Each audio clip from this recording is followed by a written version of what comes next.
voisins n'en peuvent plus parce que ton chien aboie dès qu'il voit l'aspirateur?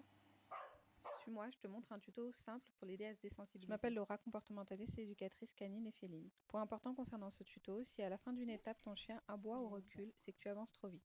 Reviens simplement à l'étape précédente, même si cela signifie laisser l'aspirateur dans l'environnement plusieurs jours avant de continuer. Dans un premier temps, on va travailler la découverte visuelle. Place l'aspirateur à plat, bien stable, dans un endroit de passage visible. Laisse-le ainsi éteint sans y toucher jusqu'à ce que ton chien s'y habitue. Puis munis-toi de quelque chose qui motive ton chien. Accroupis-toi près de l'aspirateur. Encourage-le doucement à passer devant l'aspirateur. Récompense chaque approche ou curiosité de sa part. Pour travailler la proximité et le contact, on va lui donner à manger près de l'aspirateur, puis progressivement entre les boucles du flexible. Quand il est à l'aise, commence à bouger doucement le manche pendant qu'il mange, à proximité, d'abord accroupi, puis debout. Sur la phase où j'ai été accroupi, j'ai observé qu'il avait énormément de mouvements de recul. Du coup, j'ai laissé l'aspirateur dans son espace quelques heures.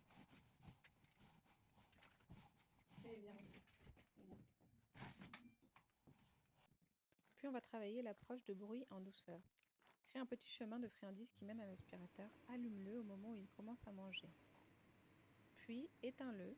Augmente petit à petit la durée d'allumage. Familiarise-le avec le bruit de l'aspirateur. Place l'aspirateur dans une autre pièce que celle où il se trouve. S'il reste calme, récompense. Ensuite, passe-le dans la même pièce que lui, toujours avec le même renforcement positif.